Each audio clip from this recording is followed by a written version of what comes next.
즐거운 이야기를 통해 수학의 재미를 찾아가는 시간 수다학입니다. 지난번에 저희가 학생들이 아주 그 기발한 아이디어로 참가했던 수학 용어 말하기 대회 여기를 좀 다녀와 봤는데요.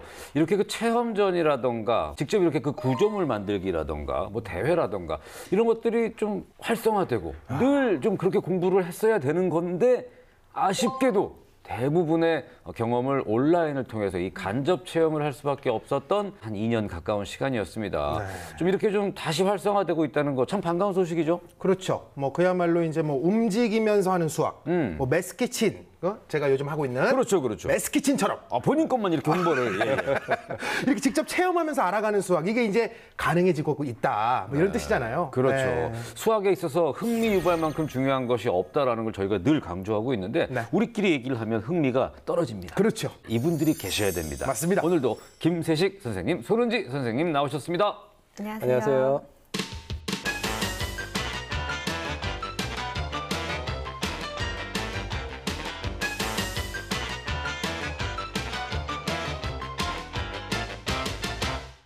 네, 움직이는 수학. 자, 오늘도 오늘의 키워드 먼저 확인을 해보도록 하겠습니다. 자, 오늘의 키워드는요.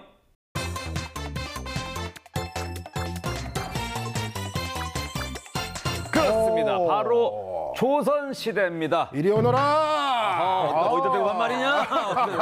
네. 조선시대를 움직인 수학. 그렇죠. 이 조선시대가 뭐 지금 생각하면 정말 까마득한 옛날 같긴 합니다만 이 조선시대가 수학이 굉장히 급속도로 발전했다 이렇게 알려져 있습니다. 네. 그래서 조선시대를 움직이는 조선시대 안에 숨겨져 있는 이 수학들이 과연 어떤 것들이 있을까 알아보면 학생들에게 정말 흥미 유발 뿜뿜 네, 이런 의견이 있어서 저희가 과거로 한번 타임머신을 타고 가볼까 합니다.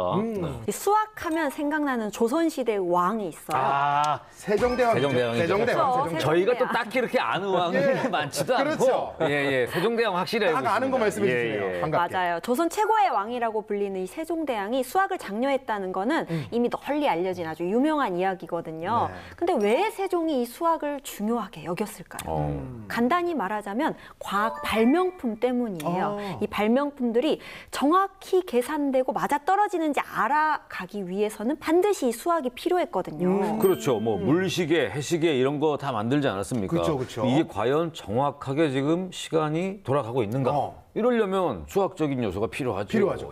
그렇죠. 이 장영실 같은 이 발명가들은 과학기기를 만드는 데 수학적 원리를 활용했어요. 그리고 이 발명품의 정밀도를 따져보는 데에도 반드시 이 수학을 활용할 수밖에 없었고요. 그리고 저희 그 수다학에서 배운 거 있잖아요. 훈민정음 속 수학. 그렇죠. 맞아요. 잘 기억하고 있으시네요. 이 한글은 점선 원으로 이루어져 있고 완벽한 대칭 구조를 이루고 있다고 해요. 우리 뭐 비읍, 미음, 이응 생각해 보면 완벽하게 대칭을 이루고 있잖아요. 그렇죠. 가 글자, 가 하나만 예로 들어봐도요. 우리가 자음을 고정시켜 놓고 모음을 90도씩 이렇게 튼다고 생각해 보세요. 그러면 가, 구, 고 이런 식으로 네 글자가 만들어지거든요. 이렇게 최소의 문자수, 그다음에 최소한의 공간에서 최대한의 글자를 만들어내는 이 위상수학의 원리가 한글에 적용되어 있다라고 볼 수가 있습니다. 맞습니다. 근데 대표적인 조선시대 수학 중에 하나를 이야기해 보자면 사실 하늘의 수학이라고 일컫는 역법을 정하는 일입니다. 역법이요. 뭐 달력. 맞습니다. 네. 사실 이 농본 사회잖아요. 조선시대는. 그러니까 하늘의 상태와 혹은 변화 이런 걸 살피는 일은 사실 무엇보다 중요했거든요. 그래서 뭐 일식이라든지 월식이라든지 홍수 혹은 뭐 가뭄 이런 걸 헤아리지 못하면 임금의 부덕이나 혹은 무능 탓으로 여겨졌기 때문에 달력을 이렇게 정하는 거, 그런 것들을 예측하는 거 이런 것들이 굉장히 중요한 과업이었어요. 네. 그런데 이제 처음에는 중국의 역법을 빌려와서 사용했는데, 그런데 그렇게 상용되던 역법을 이렇게 수학적 계산력으로 보완해서 만든 게 세종 때 칠정산이란 첨역법입니다. 칠정이라는 건 다시 말해서 해, 달, 뭐 수성, 목성, 금성, 화성, 토성을 비롯한 여러 별들의 위치를 살피는 겁니다. 근데 칠정산에서 1년을 365.24251 그리고 한 달을 29.530 정도 이렇게 정했어요. 진짜요? 이 수치들은 사실 오늘날과 크게 차이가 없어요. 그러네요. 완전히 똑같네요. 신기해. 그래서 이제 당시 이러한 역법을 제대로 알고 달력을 만들 수 있었던 나라는 중국과 아라비아뿐이었는데 그런데 우리 조선에서도 이런 대단한 일을 해냈죠. 이야, 지금 뭐 시작한 지 한 5분도 안 된 것 같은데 네. 세종대왕, 장영실 나오고 막 수학이 쏟아져 나오고 있습니다. 네, 잘 끄는 것 같아요. 네. 아니면 계속 얘기하실 것 같아요. 그러니까요. 네. 뭐 근데 그만큼 사실 너무 흥미진진한 그런 이야기인데 지금부터 저희가 이 조선시대 수학에 숨어 있는 대표적인 두 가지를 보여드릴 건데 바로 만나보고 나서 그리고 나서 얘기를 계속 이어가도록 하겠습니다. 지금까지 수학 강국으로 불리는 조선.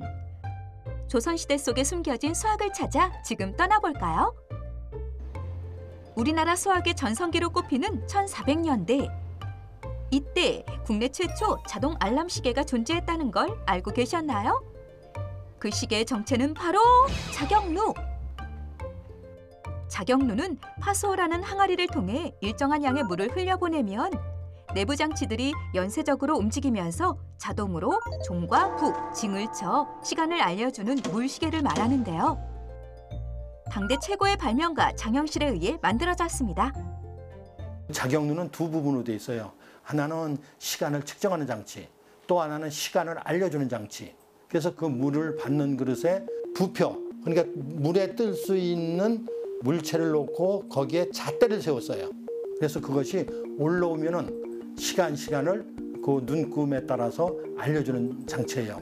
그리고 조선시대 때에 시간 측정의 최소 단위가 각이라는 단위를 썼는데 각은 지금의 15분이에요. 15분 정도 내에서는 아주 정확하게 맞았다고 볼 수가 있어요. 여기서 잠깐! 조선의 하루 시각은 지금의 24시간과 달리 12지를 단위로 총 12시간으로 나누었다는데요. 이러한 시간법은 보통 낮 시각을 측정하는 데 사용됐죠. 하지만 밤이 찾아오면 또 다른 계산법을 활용했다는 사실. 해가 저무는 시점을 기준으로 총 5개의 경으로 나눴는데 일경은 오후 7시에서 9시를, 오경은 오전 3시에서 5시를 나타냈답니다. 또한 일경을 다시 5개로 나누어 총 25개의 점으로 계산하는 고대 시법을 따랐어요. 만약 3경 1점이면 이 부분에 해당하는 120분을 5개의 점으로 나누어 계산했을 때 한 점당 24분 정도 나온다는 걸 확인할 수 있습니다. 즉, 지금으로 따지면 오후 11시 24분 정도인 셈이지요.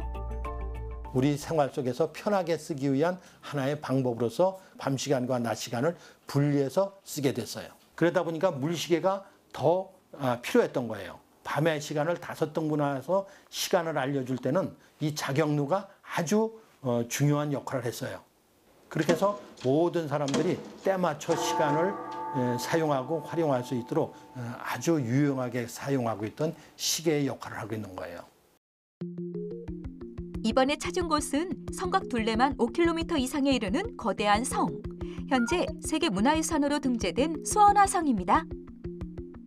1700년대 후반, 당시 왕이었던 정조의 부탁으로 실학자 정약용이 설계해냈죠. 무엇보다 수원화성은 철옹성으로 불릴 만큼 어마어마한 군사시설을 겸비한 걸로 유명한데요.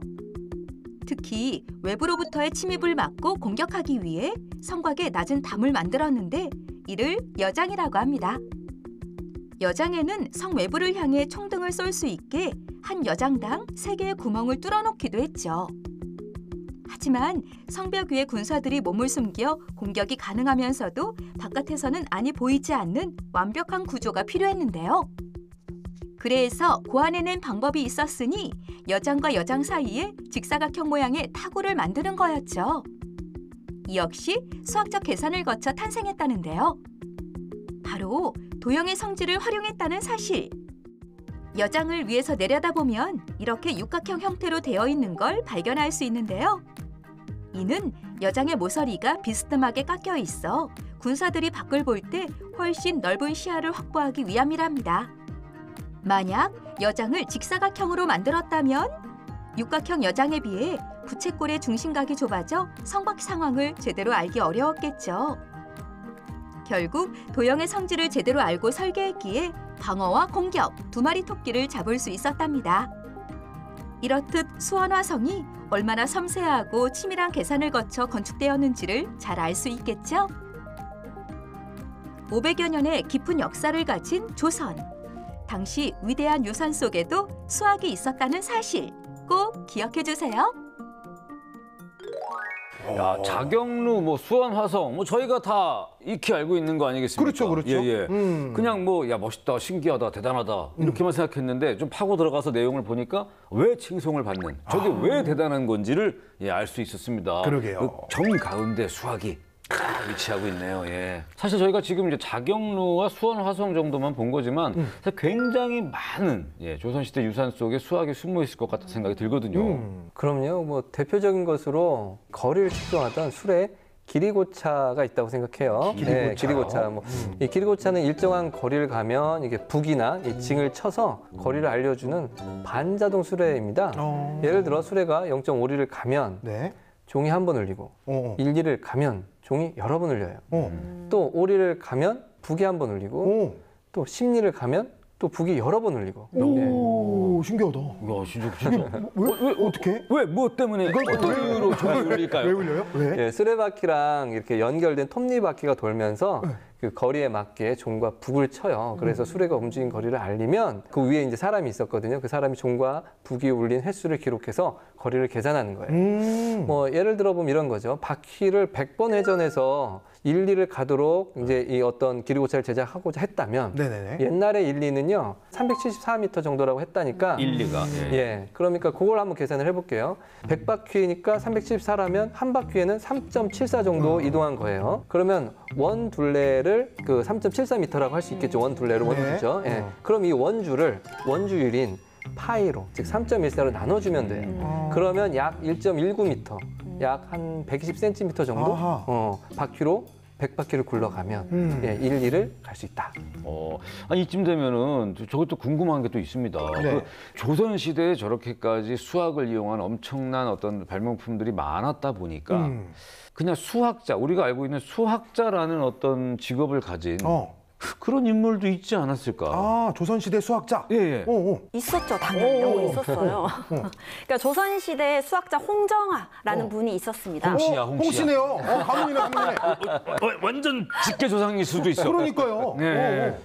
그래서 이제 이분은 아무리 어려운 문제가 나온다 할지라도 이 대나무로 만든 그 당시의 계산기라고 할 수 있는 산대, 산가지를 이용해서 그 문제를 풀거나 아니면 또는 암산으로도 문제를 굉장히 잘 풀었다고 해요. 대나무로 만든 계산기. 대나무로. 네, 그러니까 산대로 수를 나타낼 때는 1의 자리의 수와 10의 자리의 수를 혼동하지 않도록 이 막대같이 생긴 것을 세로 가로로 구별해서 놓았어요. 그래서 1은 세로로 하나를 놔요. 그리고 2는 세로로 2개. 6은 가로 하나, 세로 하나 이렇게 놓는 거고요. 그다음에 10은 가로 하나 이런 식으로 놓을 수가 있는 것이죠. 이렇게 산대를 놓는 방법을 달리해서 한눈에 수를 알아볼 수 있게 만들어준 거예요. 그러니까 이렇게 산대를 이용한 계산법을 우리가 산목셈이라고 부르는데요. 산목셈? 네, 산목셈. 그러니까 단순히 덧셈, 뺄셈을 넘어서서 곱셈. 나눗셈, 뭐 원주율의 값까지 구할 수 있었고요. 또 요즘 중고등학교에서 아이들이 배우는 방정식까지 이걸 이용해서 구할 수 있었던 거예요. 네. 사실 그 수학자 홍정아에 대한 에피소드가 좀 몇 가지 더 있어요. 그래서 뭐 조선을 방문한 중국의 유명한 수학자 하국주랑 만난 일화가 재밌는데요. 하국주라는 사람도 산학에 있어서 청나라 최고 실력자로 알려졌는데 사신으로 온 거예요. 그래서 이 홍정아가 수학을 잘한다는 얘기를 듣고 찾아간 거죠. 수학 문제를 마치 배틀처럼 얘기를 한 거예요. 내가 내는 문제를 한번 풀어봐라. 랩 배틀 하듯이. 막. 얘기를 했는데 홍정아가 너무 쉽게 푸는 거죠. 그래서 이제 문제를 냈는데 너무 쉽게 푸니까 그럼 네가 한번 내봐라. 그래서 문제를 냈는데 홍정아는 굉장히 좀 어려운 문제를 냈어요. 그래서 이 하국주가 이걸 풀지 못했는데 뭐 사이가 안 좋아진 게 아니라 서로 오하다가 오히려 친분이 더 돈독해졌다. 그쪽에서는 정말 가장 실력자가 온 거 아니겠습니까? 네네. 아니 근데 어떤 문제였던 거예요? 어려운 문제 사실 원의 부피에 대한 문제였는데요. 공 모양의 옥이 있습니다. 이것에 내접한 정육면체의 옥을 빼놓았는데 그걸 뺀 껍질의 무게는 265근이고 껍질의 두께는 4/5푼. 그렇다면 이 옥의 지름과 내접하는 정육면체 한 변의 길이는 얼마입니까? 저한테 이런 문제 냈으면 사이가 안 좋아졌겠는데요. 지금 풀으라 그래도 어렵네. 그럼요. 당시 청나라는 모든 수를 그 주판으로 계산하던 시절이라서 홍정화를 보고 엄청 놀랐다고 해요. 그리고 뭐 결국 홍정화가 추천해준 수학책을 가지고 하국주가 돌아갔다고도 알려져 있어요. 이야, 재밌다. 아니 마치 그 당시에 올림픽처럼 그러게요. 네, 전 세계 무슨 수학 대회가 있었으면 그 홍정화 선생이 아마 우승을 하시지 않았을까 이런 생각이 듭니다. 예. 자, 이런 일화들이 너무너무 흥미롭게 다가오는데요. 네. 자, 조선시대 수학을 더 가깝게 접할 수 있는 관련 활동이 있을까요? 있습니다. 수원화성의 조총의 사격거리 관련해서요. 네. 3학년 2학기 3단원 원에서 아이들이 처음으로 원의 개념에 대해서 공부를 하게 돼요.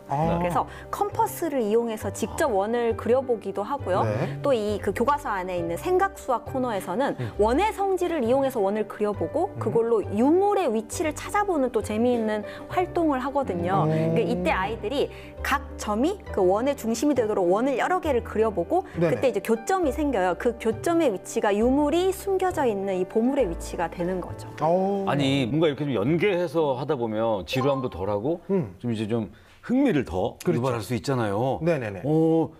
바로 그런 흥미를 유발할 수 흥미. 있는 본인이 그렇게 자랑스러워하는 그렇죠. 바로 그 시간. 네. 매스키친 시간이 돌아왔습니다. 필근 씨가 만드는 것 같지만 들어가서 내용을 살펴보면 김수진 선생님이 다 만들고 있는 그렇죠. 네. 저는 그냥 이제 생색만 내는 거죠. 네네 매스키친 궁금하네요. 자, 네. 오늘은 과연 조선 시대로 돌아가서 어떤 걸 만들었는지 다 함께 매스키친으로 떠나 보겠습니다.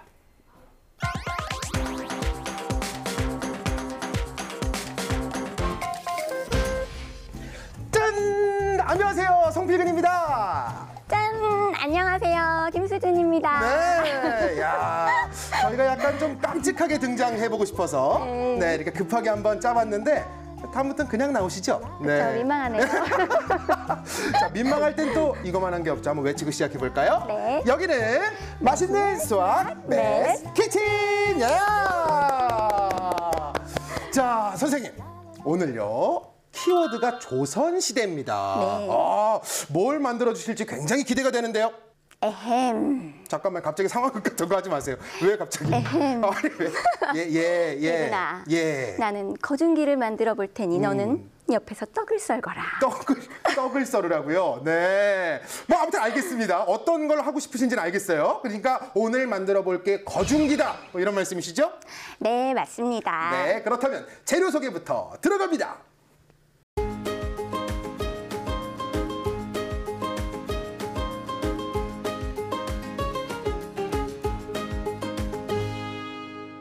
자, 요 재료들을 가지고 지금부터 거중기를 만들어 볼 건데요. 또 유명하잖아요. 거중기 하면 또 이제 정약용 선생님. 맞아요. 거중기란 무거운 물건을 올리는데 사용하던 재래식 기계 바로 다산 정약용이 네. 고안했습니다. 네. 1792년 수원화성을 쌓는데 이용됐는데 네네. 이 거중기 안에 숨은 수학이 있죠. 그렇군요. 어떤 수학이 숨어 있을지 굉장히 기대가 됩니다. 그렇다면 만들어 보면서 알아볼까요, 선생님? 네, 먼저 이 앵글과 네네. 요 납작한 모양 스트립이 연결해서 거중기의 전체적인 틀을 만드는 게 첫 번째 단계예요. 그렇군요. 필근 씨, 그 다음부터는 아시죠? 시간 관계상 이제 만들어 오셨다 뭐 이런 말씀하시려고. 정답. 네, 좋습니다.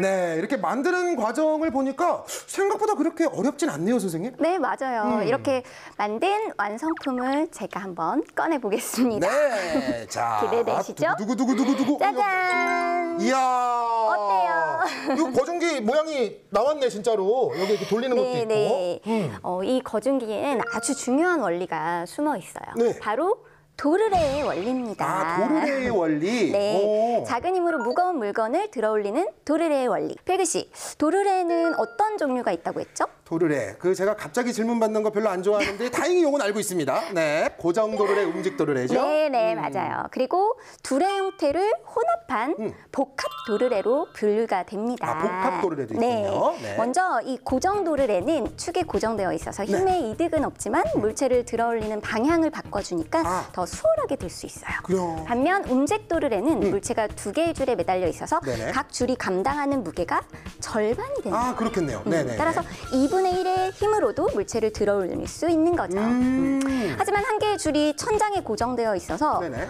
줄을 당기는 쪽에서 그 길이의 2배만큼을 당겨야 물체가 원하는 높이만큼 올라가게 되는 거예요.